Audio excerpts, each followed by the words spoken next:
శ్రీ గురుభ్యో నమ. గురు బ్రహ్మ గురు విష్ణు గురుదేవ మహేశ్వర గురు సాక్షాత్ పరబ్రహ్మ తస్మై శ్రీ గురవే నమ. సదాశివసమారంభం వ్యాసశంకర మధ్యమాం అస్మదాచార్య పర్యంతం వందే గురు పరంపరాం. శ్రీ గురుభ్యో నమ. నారాయణం నమస్కృత్య నరజీవనరోత్తం దేవం సరస్వతి వ్యాసం తతో జయముదీరేత్. అపార కరుణాసిద్ధం జ్ఞానం శాంతరూపణ శ్రీ చంద్రశేఖర గురు బ్రహ్మ శ్రీ గురుభ్యో నమ. గణాధిపతయే నమ. సాంప్రదాయ సదాస్వాదం భర్త శపథములు. ఇవాళ ఇప్పుడు ఎపిసోడ్ 7 చెప్పుకోవాలి. 6లో ఏం చెప్పుకున్నట్టు ఇట్టి వారందరిని పొందు దుర్గతి నాకు లభించుగాక అని చెప్పి భర్తను తీవ్రమైనటువంటి చేస్తాడు. ఋతుస్నాతాం సతీం భార్యాం ఋతుకాలాం అరోధినీం అతివర్తేత దుష్టాత్మ యశ్చార్యోను మతేకత. మాసములకు ఒకసారి స్త్రీలకు శరీరంలో రజస్సు మొట్టు నెత్తులు వరుసగా 3 రోజులు బయటపడి రజస్సులై విడలను ఋతువందురు.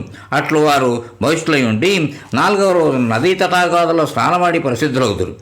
తర్వాత క్రమంలో 15 రోజులు వారు భర్తతో కలిసి గర్భాలను నుందుటకు అనుకూలము కాలము ఋతుకాలము ఉండబడును. ఆ ఋతుకాలమున సంతాన ప్రాప్తికి సంగమించుకున్నటకు కొరకు తనను కామముతో అనువర్తించు భార్యను తిరస్కరింపరాదు. ఆ సమయమున వంశవర్ధకముకు సత్సంతాన ప్రాప్తికై ఆమెతో సంగమించుటే గృహస్థుని ధర్మం.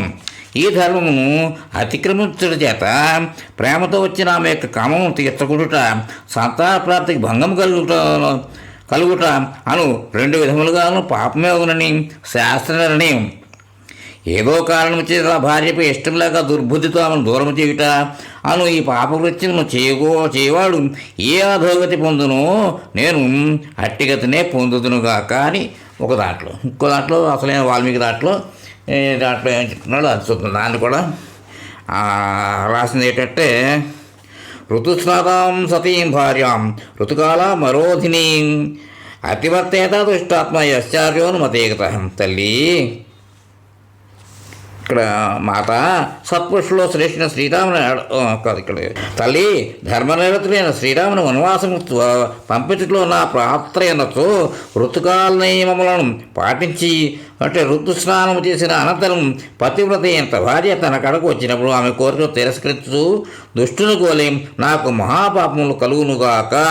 ధర్మార్థ కామముల విషయమున ఆమె తోడితే నా జీవితమని 10 మందిలో వాగ్దానం చేసి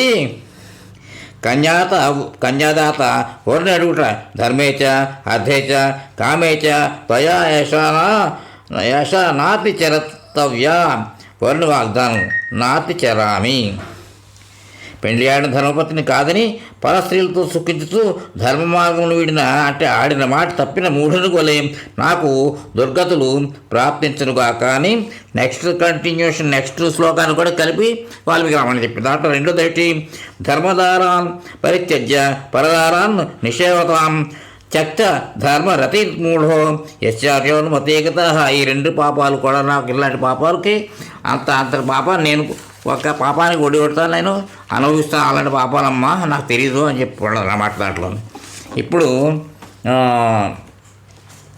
ఇది దీంట్లో ఇంకో శ్లోకం ఇక్కడ చదువుతుంది. దీంట్లో ఉన్న దాంట్లో సంప్రదాయ సుధాస్వాదంలో ఏం చెప్పారు ఇంకో శ్లోకం దాంట్లో ధర్మదారాన్ పరిత్యజ్య పరదారాన్ నిషేవతాం చక్తధర్మ రతిర్మూఢ యశ్చార్యోను మతేకత. శాస్త్ర విధిపూర్వకంగా అగ్నిసాక్షికముగా వివాహమాడబడినది ధర్మపత్నిగును. ఆమెను విడిచి పరస్త్రీతోడు మూఢుడు ధర్మపథమును అతిక్రమించిన పాపాత్ముడు నేను అట్టి మహాపాపిని అగుదునుగా. కానీ భర్తన యొక్క శపథం ప్రతిజ్ఞ. ఇప్పుడు అంటే విప్రలుప్త ప్రజాతస్య దుష్కృతం బ్రాహ్మణస్య యత్ తదేవ ప్రతిపద్యేత యశ్చార్యోను మతేగత. ఇతట విప్రలుప్త ప్రజాపతులు అనే పదానికి 2-3 రకాలుగా అర్థాలను వ్యాఖ్యానకారులు రాసి ఉన్నారు. విప్రలుప్త నశించిన ప్రజాపతులు సంతానము కలిగినవాడు అనగా సంతానము కలిగి నశించుట లేక అసలే సంతానం లేక కలగకుండాను 2 విధాలైన స్థితులు కలవాలని విప్రలుప్త ప్రజాపతుడు అని అనవచ్చునన్నమాట. తగిన విధంగా అన్నపానాలను ఇచ్చి సంతానాన్ని పోషించుకొనగల స్తోమతను కూడా తండ్రి కలిగి ఉండాలి. అట్లు తన సంతతిని తండ్రి పోషించుకొనలేనప్పుడు ఆ సంతతి నష్టమైపోట సహజమే కదా. ఈ స్థితి వలనను అసలే సంతతి కలగకపోయినను వంశం అంతరించిపోయే ప్రమాదం ఉన్నందున ఈ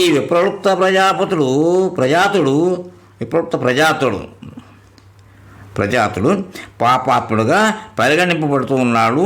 ఇది ఒక అర్థం. ఇక రెండో అర్థం ఏమిటంటే, ప్రజాత అనగా సంతానవతేగు భార్య, విప్రలుప్త విడిచిపెట్టబడిన ప్రజాత సంతానవతేగు భార్యను సహా కలిగినవాడు. అంటే వివాహమాడి ఆ భార్య వల్ల కొంత సంతానాన్ని కూడా కానీ పిదప ఆమెను ఆ పిల్లలను విడిచిపెట్టిపోయినవాడు ఈ విప్రలుప్త ప్రజాతుడు. వారిని పోషించవలసిన బాధ్యత నుండి వీడు తప్పించుకున్నందున వీడు కూడా పాపాత్ముడే. ఇట్టి వారలు పొందు దుర్గతిని నేను పొందుదునుగా కానీ భరతుని శపథమునకు భావము. పరస్త్రీ వ్యామోహం ఏర్పడియో లేక భరింపరాని దారిద్ర్యం కలిగియో దారాపుత్రాదులను పోషింపక ఇల్లు విడిచి వెళ్ళిపోవట బ్రాహ్మణ గృహస్థునికి తగదు అని సూచి. ఇంకా నెక్స్ట్ తర్వాత శ్లోకం ఇక్కడికి ప్రలుప్త ప్రజాతస్య దుష్కృతం బ్రాహ్మణశయత్ తదేవ ప్రతిపద్యేత యస్యార్యోనుముతేగత. వాల్మీకిది. జనని పూర్వజన్మలో అన్నదానాదులను చేయకుండుట, స్త్రీలను వేధించుట మున్నగు దుష్కృత్యములు చేయటం వలన బ్రాహ్మణుడు మొదలగు వారు ఈ జన్మలో సంతతిని కోల్పోవును. ధర్మనిరతుడైన శ్రీరాముని వనవాసమునకు పంపట్లో నా ప్రమేయమి ఉన్నచో ఆ సంతానహీనుడైన బ్రాహ్మణుని కొలే నాకు దుర్గతి ప్రాప్తించునుగాక అని దాని అర్థం. అక్కడ వాల్మీకి హర్షంలో చెప్పిందనమాట అయింది.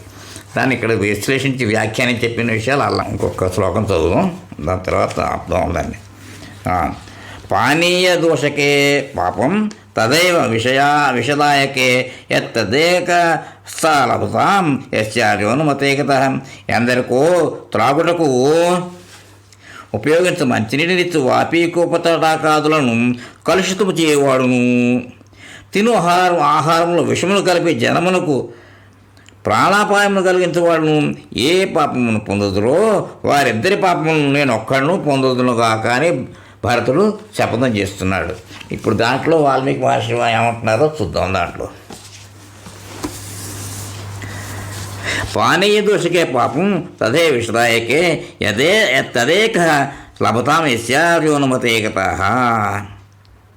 అమ్మా, మహాత్ముడైన శ్రీరాముని అడవులకు పంపించుటలో నా జోక్యమున్నచో పానీయములను త్రాగుటకు అనువుకు నిర్మల జలములను పాడు మురికి చేయువానికి ఇతరులను చంపదలచి వారిపై విషప్రయోగం చేయువానికి చుట్టుకుని పాపము నాకు చుట్టుకొనుగాక అని భర్తృ యొక్క కఠోర ప్రతిజ్ఞ. అది చెప్పాలంటే దాన్నే ఒట్లు అంటున్నాం మనం, దాన్నే శపథం అన్నమాట. అది ఇక్కడతోటి ఎపిసోడ్కి విరామం వచ్చి తర్వాత కంటిన్యూ చేద్దాం. స్వస్తి.